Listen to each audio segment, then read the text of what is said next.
లూకాసు సువార్త 7వ అధ్యాయం 40వ వచనం. అందుకు యేసు, సీమోను, నీతో ఒక మాట చెప్పవలెనున్నానని అతనితో అనగా అతడు బోధకుడా, చెప్పుము అనెను. చిన్న ప్రార్థన చేసుకుందాం. దయగలిగిన మా గొప్ప తండ్రి, కృపగలిగిన మా దేవ, మరోమారు మీ పాదాల సమీపానికి ఈ రక్షణను గురించిన ఉపమానాలను అధ్యయనం చేస్తున్న మేము వస్తున్నాం. మీ సన్నిధిని మాతో కూడా ఉండని అనుగ్రహిస్తారని, మమ్మల్ని బలపరుస్తారని, మాకు అవసరమైన మాటలు మీరు ఇస్తారని నమ్మి స్తుతిస్తూ నీ దాసుని మరుగుపరిచి నోటికి మాటలిచ్చి వివరించడానికి మీ ఆత్మ నింపుదలను దయచేయమని యేసుక్రీస్తు ప్రభు వారి పేరిట ప్రార్థిస్తున్నాం తండ్రి. ఆమేన్.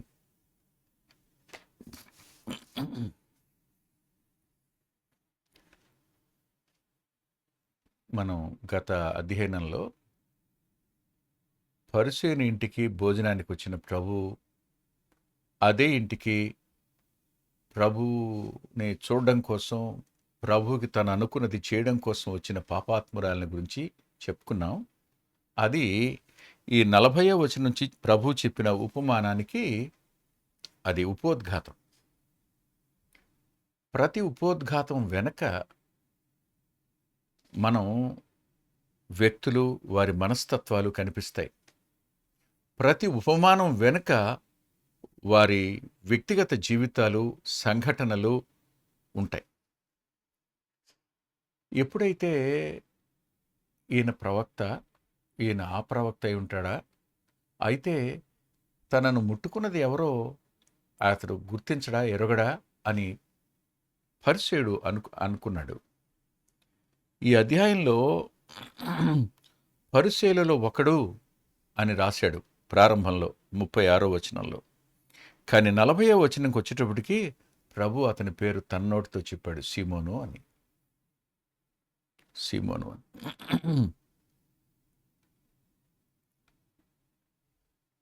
కొంతమంది వ్యాఖ్యానిస్తారు, ఇదే సీమోను మనకు కనపడతాడు, కుష్ఠరోగి అయిన సీమోను ఇంట ఆయన భోజనం కూర్చున్నప్పుడు అన్నది ఇది అది ఒకటే ఉంటుందని ఉద్దేశం చొప్పున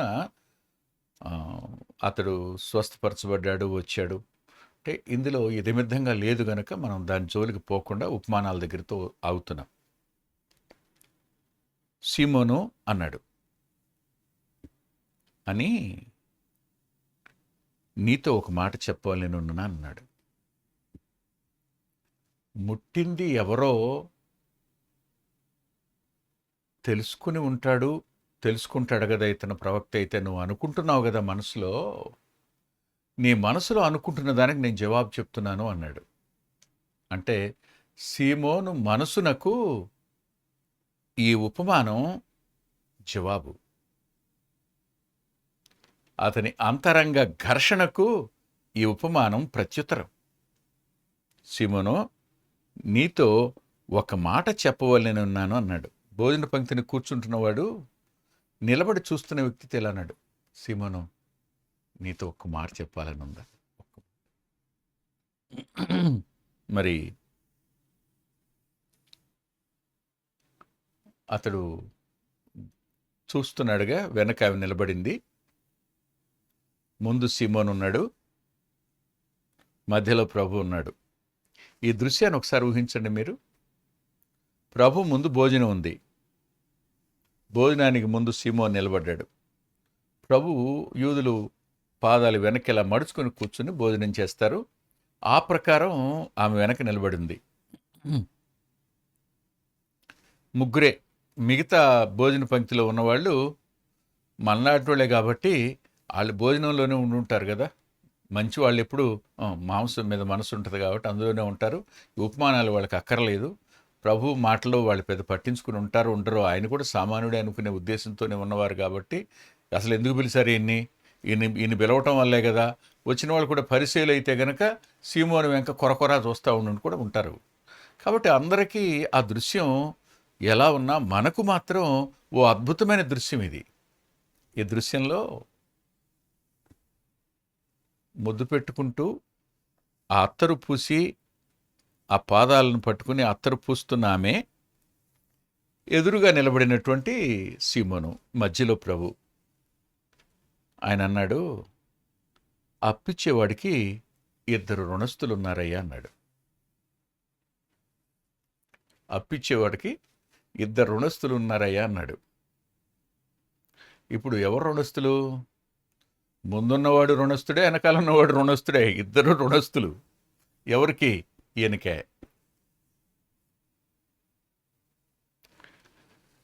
పాప రుణం చెల్లించవలసింది అపవాదికి కాదు, ధర్మశాస్త్రానికి. ధర్మశాస్త్రం మీరినందుకు ధర్మశాస్త్రం రాసిన వానికి.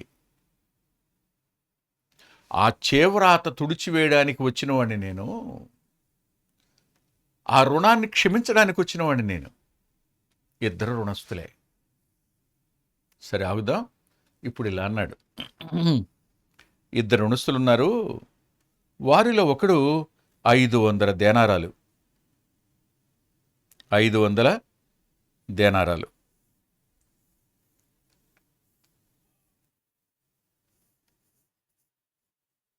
దేనారం అంటే ఇంచుమించు ₹1/2 అని కింద రాస్తుంది. ఇప్పుడు మనం ఆలోచిద్దాం. 500 ₹1/2 అంటే ₹250. 50 దేనారాలు అంటే చెప్పండి, ₹25. 250కి 25కి ఎంత ఎంత తేడా ఉంది? ఎంత తేడా ఉంది? 10 రెట్లు తేడా ఉంది. అయితే ఆ అప్పు తీర్చడానికి వారి వద్ద ఏమీ లేకపోయాను అన్నాడు. ఇచ్చింది అప్పిచ్చే ఆయన, పుచ్చుకున్నారు. ఒకరేమో 500 దేనారాలు పుచ్చుకున్నారు, ఒకరేమో 50 దేనారాలు పుచ్చుకున్నారు. తీర్చడానికి ఇద్దరి దగ్గర ఏమీ లేదు. అప్పుడు ఆయన ఇద్దరిని క్షమించాడు. బాగుంది. ఈ ఇద్దరిలో ఎవరు ఎక్కువగా ప్రేమిస్తారో నువ్వు చెప్పు అన్నాడు. వాస్తవానికి పరిసయుడు, మనం అంటామే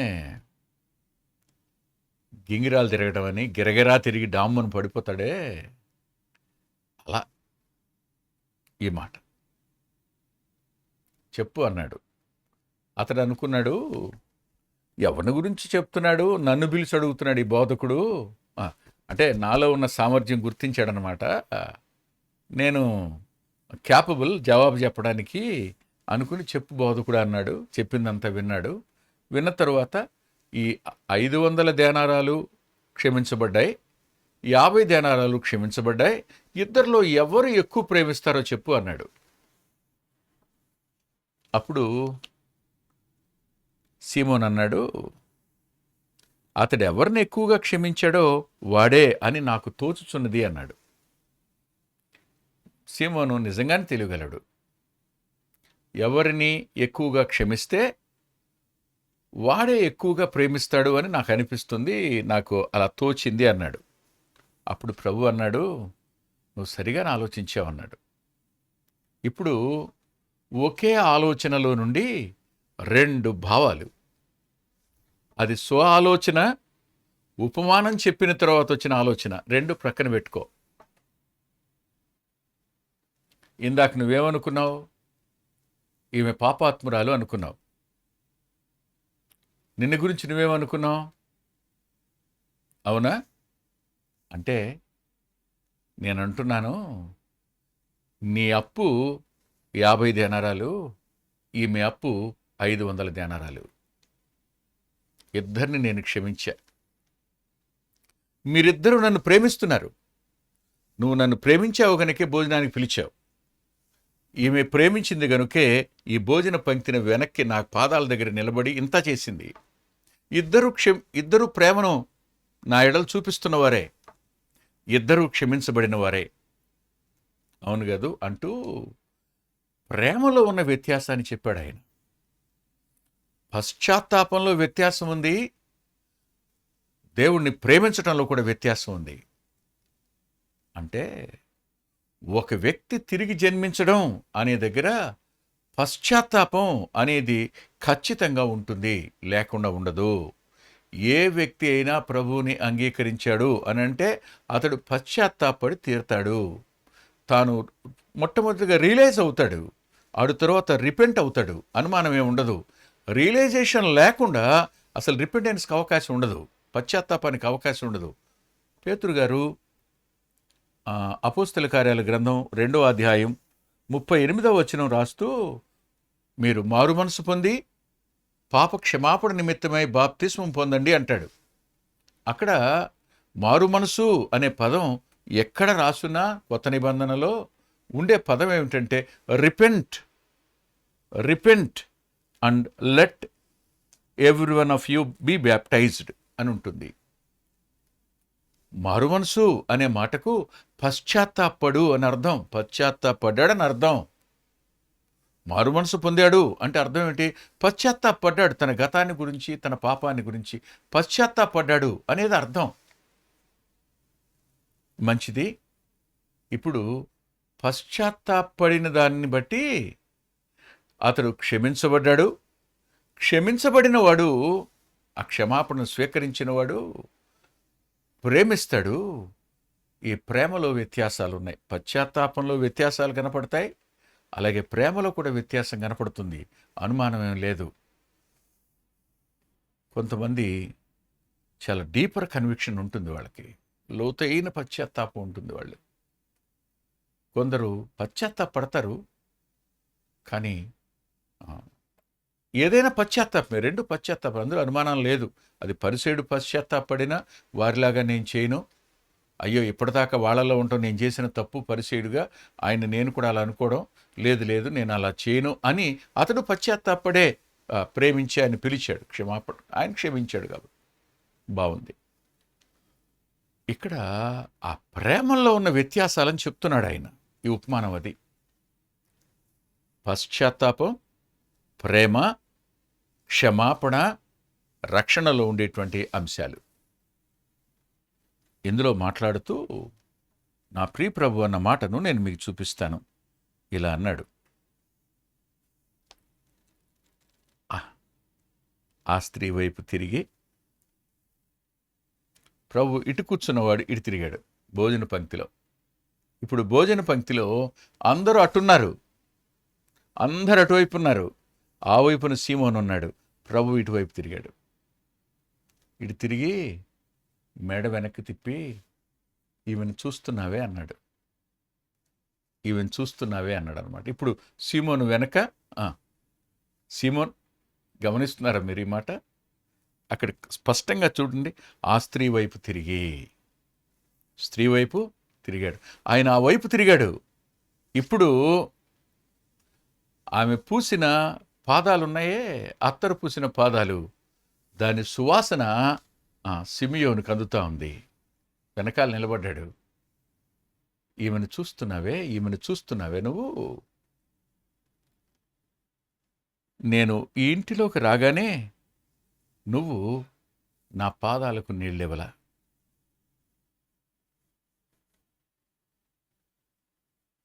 ఈమె తన కన్నీళ్లతో నా పాదాలు తడిపింది. ప్రేమలో ఉన్న వ్యత్యాసం వారి క్రియలలో స్పష్టపరచబడింది. ఈమె కన్నీళ్లతో నా పాదాలు తడిపి తన తల వెంట్రుకలతో తుడిచింది.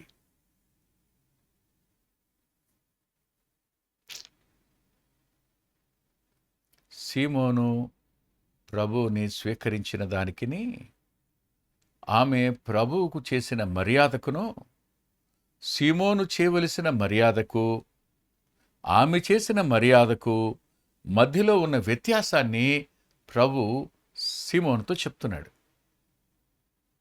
నువ్వైతే నేను వచ్చాను, కాళ్ళు కడుక్కోవడానికి నీళ్లు కూడా ఇవ్వలేదు నువ్వు.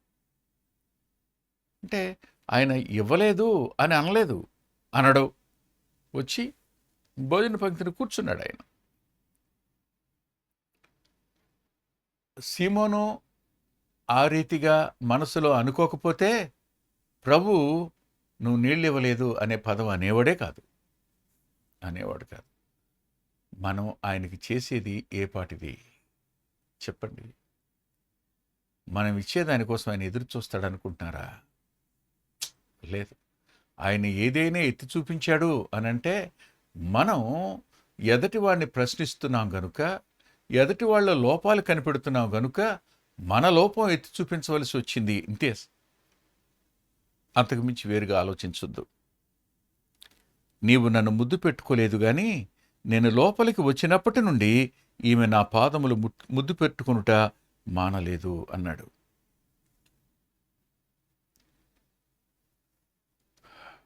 నీళ్ళివ్వలేదు, నువ్వు ముద్దు పెట్టుకోలేదు,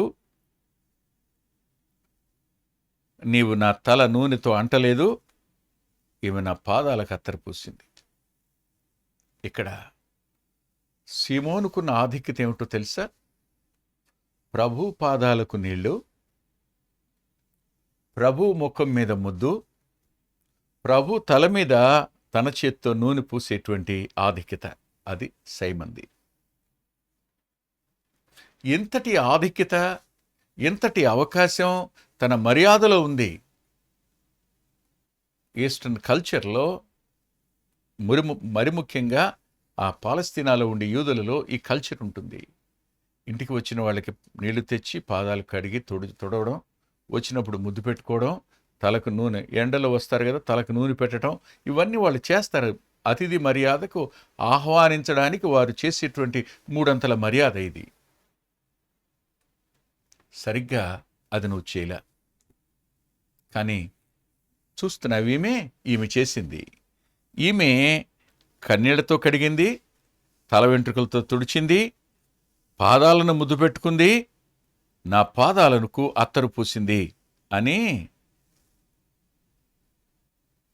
ఎప్పుడన్నాడో సీమోనుకు ఎంత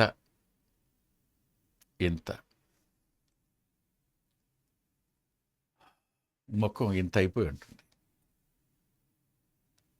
మనసు ఒక్కసారిగా నిజమే కదా, సామాన్యమైన ఒక వ్యక్తికి చేయదగినంత పని కూడా నేను చేయలేదే, అయ్యో, అంతేగా. ఈమె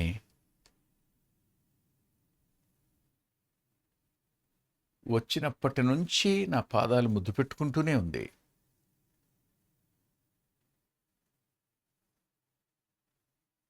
అయితే ఇక్కడ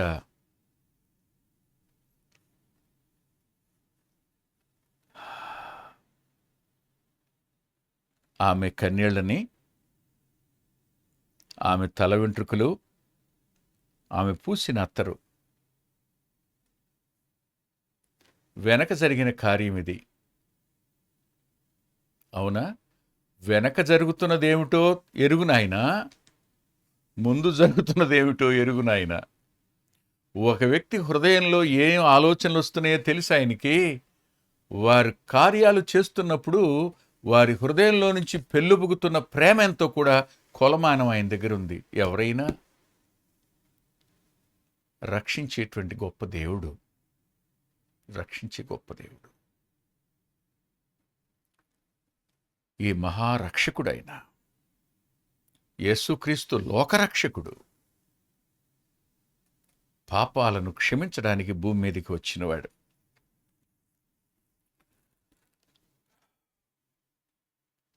ఆయనలో తప్ప ఇంకెక్కడ మానవులకు క్షమాపణ లభించదు. నీతిమంతుడని పిలువబడే వాళ్ళలో కూడా పాపం ఉంది. నీతిగా బ్రతుకుతున్నాను, అన్ని విషయాల్లో మంచిగా ఉన్నాను అనుకునే వాళ్ళు కూడా పాపం ఉంది. పాపాత్ములని ముద్ర వేయబడిన వారు కూడా పాపాత్ములే. నీతిమంతుడు లేడు, ఒక్కడూ లేడు, అందరూ పాపం చేసిన వాళ్లే, పాపం చేయని వాడు ఒక్కడూ లేడు. కానీ ఆ పాపాలను తీర్చడానికి మానవుల వద్ద ఏమీ లేదు. ఆ రుణం తీర్చడానికి నేను వచ్చాను, ఆ రుణం నేను క్షమించడానికి వచ్చాను. ఆ క్షమాపణ కూడా దేనివల్లో తెలుసా? కేవలం రక్తం చిందించడాన్ని బట్టి మాత్రమే క్షమాపణ కలుగుతుందని హెబ్రీ పత్రిక 9వ అధ్యాయంలో రాసి ఉంది కదూ. అవును, అందుకనే మరో మాట కూడా చూద్దాం. అది చూసాం మనం గతంలో. తరువాత ఒకసారి చూడండి, కొలసీ పత్రిక 1వ అధ్యాయం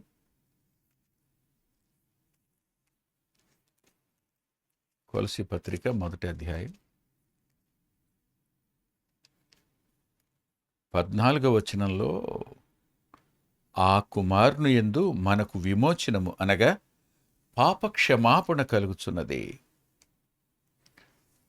మనుష్య కుమారునిగా భూమి మీదికి వచ్చిన ఆయనలోనే మానవునికి పాప క్షమాపణ,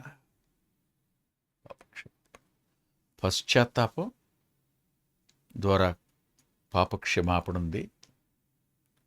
ఆయన యందు విశ్వాసముంచకపోతే ఆయన వద్దకు రారు. విశ్వసించడం ద్వారానే ఒక వ్యక్తి రక్షించబడతాడు. సరిగ్గా ఆ విషయాలను ఆయన ఈ 7వ అధ్యాయంలో ఇలా మాట్లాడుతున్నారు. చూడండి, లూకా సువార్త 7వ అధ్యాయం అంటూ, ఆమె విస్తారముగా ప్రేమించెను గనుక ఆమె విస్తార పాపములు క్షమించబడిన నీతో చెప్పుచున్నాను అన్నాడు. నీకు ఆమె పాపాల లెక్క కనపడుతుంది, కానీ నాకు ఆమె ప్రేమ ఎంతో అర్థమవుతుంది. ఆమె పశ్చాత్తాపం నాకు అర్థమైంది, ఆమె ప్రేమ కూడా నాకు అర్థమైంది. అవునా? ఎవ్వనికి కొంచెముగా క్షమించబడినో వాడు కొంచెముగా ప్రేమించును.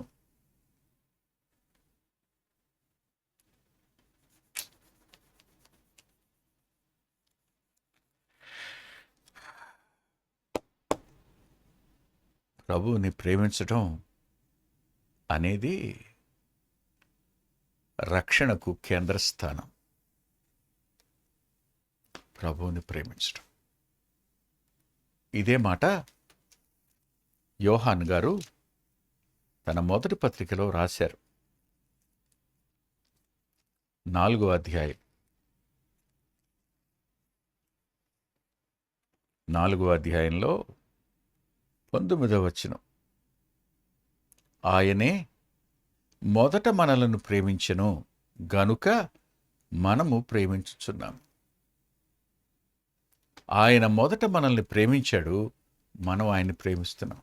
ఆయన భూమి మీదకి రావడం ప్రేమ, మన వంటి వానిగా జీవించటం ప్రేమ, మన స్థానంలో మరణించటం ప్రేమ, మన కొరకు రక్తం చిందించటం ప్రేమ, మన స్థానంలో తన ప్రాణాన్ని మనకు బదులుగా పెట్టడం ప్రేమ, మనం పొందవలసిన శిక్షణ ఆయన పొందడం ప్రేమ, మనం చెల్లించవలసిన రుణం ఆయన చెల్లించడం ప్రేమ. ఆయన మన కొరకు మరణాన్ని గెలవడం, మన కొరకు సమాధిని గెలవడం, మన కొరకు పాతాళాన్ని నుండి మనల్ని విమోచించడానికి ఆయన తిరిగి 3వ దినాన లేవడం, ఇవన్నీ ఆయన ప్రేమకు రుజువులు. ప్రేమది, నిరూపితమైన ప్రేమది. అయితే పశ్చాత్తాపం వద్ద ఆ ప్రేమకు రుజువు దొరుకుతుంది. మనం ఆయన ఎడల చూపించే మర్యాదలో ఆ ప్రేమ రుజువు అవుతుంది. మనం ఆయన్ని ప్రేమిస్తున్నాం ఇవాళ. అవును, అందుకనే క్రైస్తవుడు ఇతరులకు ప్రభువుని గురించి చెప్పకుండా ఉండలేడు. క్రైస్తవుడు ఇతరులకు ఇవ్వకుండానే ఉండలేడు. క్రైస్తవుడు ప్రభువుని, పొరుగువాడిని ప్రేమించకుండా ఉండలేడు. ఎంతో కొంత స్థాయిలో ప్రేమిస్తాడు. ఆ ప్రేమల్లో వ్యత్యాసాలు ఉన్నాయి కదూ, తేడాలు ఉంటాయి. ప్రేమిస్తాడు. ఇక్కడే నాకు అర్థమైన ఒక చిన్న మాట చెప్తాను. ఆయన మన మొదట ప్రేమించాడు అన్నాడు కదా, వాస్తవమే. మనం ప్రేమించకముందే మనల్ని ప్రేమించిన ప్రేమది. మనం పుట్టక మునిపే మనల్ని ప్రేమించిన ప్రేమది. మనం భూమి మీదకి వచ్చి పాపాలు చేయక మునిపే మనం చేసే పాపాల కోసం ఆయన ముందుగానే ఆ పెనాల్టీని పే చేశాడు ఆయన. ప్రేమది. రేపు ఉదయం ఇక్కడికి నా కొడుకు వస్తాడు 6 గంటలకి. వాడికి పొంగలంటే ఇష్టం, వాడికి పెసరట్టు అంటే ఇష్టం. వాడు ఈ కాఫీ కానీ టీ కానీ తాగడు. వాడి కోసం మీరు దయచేసి మిల్క్ బూస్ట్తో ఇవ్వండి అని నాన్న ముందుగా పే చేస్తాడే. హోటల్లో పేసి వచ్చేస్తాడు. వచ్చేసి నాన్న హోటల్కి వెళ్ళి నువ్వు వెళ్ళినానా అంటాడు. నువ్వు వెళ్ళి కూర్చుని తినేటప్పుడు వీడు భయపడతా ఉంటాడు, అయ్యో ఎట్టా తినమన్నాడు అని. అంతా అయిన తర్వాత వాడు చూసి మంచిది బాబు వెళ్ళిరా, మీ నాన్నగారు పే చేసేసారులే అంటాడే. ముందేనా? అవును, ముందే పే చేశాడు మీ నాన్న. నేను ఎన్నిసార్లు వచ్చినా తరగనంత ఇచ్చి వెళ్ళాడయ్యా.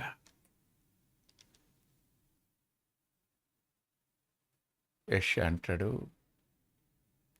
ఆయన రుణాన్ని మనం తీర్చుకోలేమని, ఆ రుణము ఎప్పుడూ అట్లుండవలసిందే అంటాడు. అంత తీర్చాడు ఆయన. మన నిమిత్తం ఆయన చెల్లించిన రుణమంతా, తీర్చిన రుణమంతా. ఈ ప్రేమను గురించి ఆయన ఎంత ప్రేమించాడు అనేది ఆలోచన చేస్తే ఒక వచనం దొరికింది. చూడండి, నేను చూపిస్తాను. లూకా సువార్త వద్దకే రండి. లూకా సువార్త 1వ అధ్యాయం 76, 79 వచనాలు కలిసి ఉంటాయి. అందులో ఇలా అన్నాడు, మన దేవుని మహావాత్సల్యమును బట్టి వారి పాపములను క్షమించుట వలన అన్నాడు. ఆ ప్రేమకు పెట్టిన పేరేమిటంటే మహావాత్సల్యం. అంటే మహాప్రేమ, అది దాని అర్థం.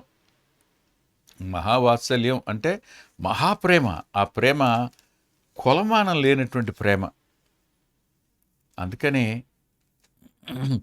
పౌలు గారు కూడా రాస్తూ ఆయన మనల్ని ప్రేమించాడు అంటూ ఆ ప్రేమ ఎఫ్సి పత్రిక 2వ అధ్యాయం 4-5 వచనాల్లో తన మహాప్రేమ చేత అంటాడు. ఇక్కడ మహావాత్సల్యం అనే పదం కూడా అదే, మహాప్రేమ. మహాప్రేమ. మా అమ్మకి నేనంటే మహాప్రేమండి అంటారే.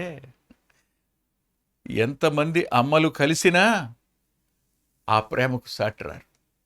అంత మహాప్రేమ చొప్పున ఆయన మనల్ని ప్రేమించాడు. ఆయన ప్రేమించిన ప్రేమ, దానికి చెల్లించిన వెల ఎంతో అర్థమైతే ఏ వ్యక్తి అయినా ఆయన పాదాల వద్ద అర్థం అవడం అంటేనే ఆత్మ, పరిశుద్ధాత్ముడు మనల్ని ఒప్పించటం, పరిశుద్ధాత్మ దేవుడు మనల్ని ఒప్పించేటప్పుడు ఆయనకు విరోధంగానా నేను ఈ పాపం అంతా చేసింది, ఆయన నేను దుఃఖపెట్టింది, ఆయన బాధ పెట్టింది, ఆయన నేను ఇంతకాలం వేదన పరిచింది, ఆయనకు విరోధంగానే నేను బ్రతికింది, అయ్యయ్యో. ఈ చేతులు ఆయన ముట్టుకోవడానికి తగినవి కావు. ఈ దేహం ఆయన ముందు నిలబడడానికి తగింది కాదు. నేను ఆయన వెనక్కి వెళతాను, కన్నీళ్లతో ఆయన పాదాలు కడుగుతాను, నా తల వెంట్రుకలతో తుడుస్తాను, ముద్దు పెట్టుకుంటాను, అత్తరు పోస్తాను. కానీ వచ్చిన దగ్గర నుంచి ముద్దు పెట్టుకుంటూనే ఉంది. అంటే కన్నీళ్లు కారుస్తూనే ముద్దు పెట్టుకుంది, తుడుస్తూనే ముద్దు పెట్టుకుంది, అత్తరు పూస్తూనే ముద్దు పెట్టుకుంది, అత్తరు పూసి కూడా ముద్దు పెట్టుకుంది అనమాట. తన ప్రేమను వ్యక్తీకరించింది ఆమె. రక్షణ అనే దాంట్లో మన ప్రేమను దేవుని ఎడల వ్యక్తపరచడం కనిపిస్తుంది. పశ్చాత్తాపం అందులో ఉంది.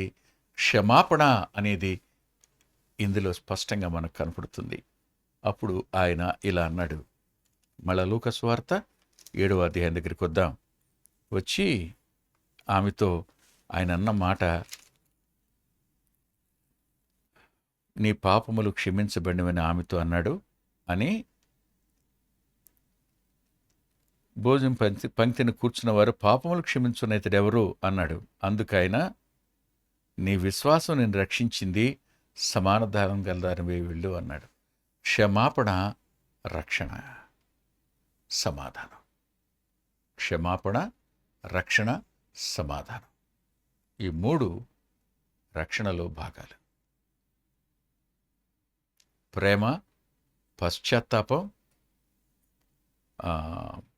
క్షమాపణ ఎలా భాగాలో, క్షమాపణ, సమాధానం, రక్షించబడడం అనేది ఆ 3 అందులో స్పష్టంగా కనపడతాయి. వారు ఈయనెవరు అన్నప్పుడు ప్రభువే లూకాసు వార్త 5వ అధ్యాయంలోనే ఒకసారి చూడండి.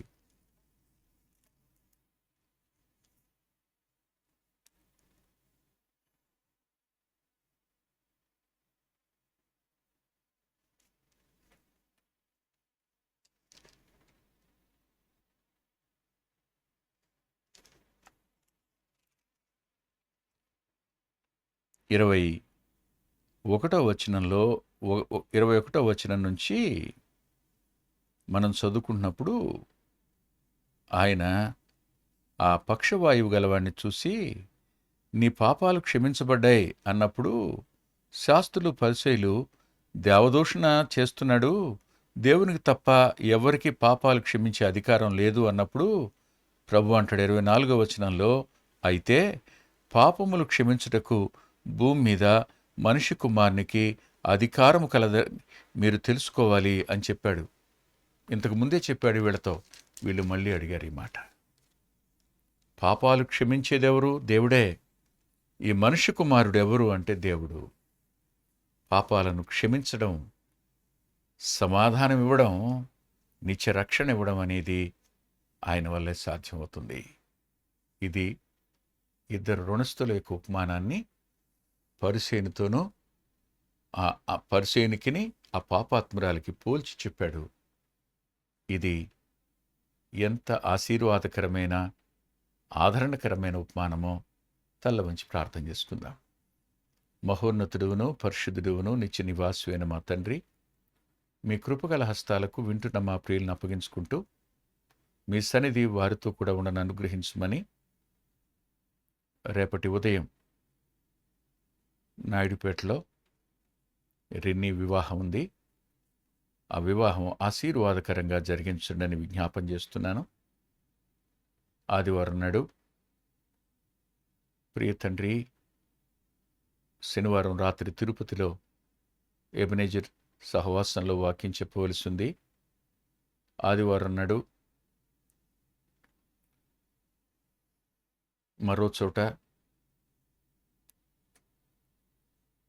ఆరాధనలో పాలుపంపులు పొందాలి. దయచేసి నీ దాసుని కనికరించి, ప్రయాణంలో నీ భద్రతుంచి, మరల క్షేమంగా మేమందరం కలుసుకోవడానికి కృపనిమ్మని యేసుక్రీస్తు ప్రభువారి శ్రేష్ఠ ఉన్నత నామంలో ప్రార్థిస్తున్నాం తండ్రి. ఆమేన్, ఆమేన్. మరల తిరిగి మనం బుధవారం రాత్రి 9:30 కలుసుకుందాం. ఆదివారం 9:30కి లైవ్ ఉంటుంది. తప్పకుండా పార్టిసిపేట్ చేయండి.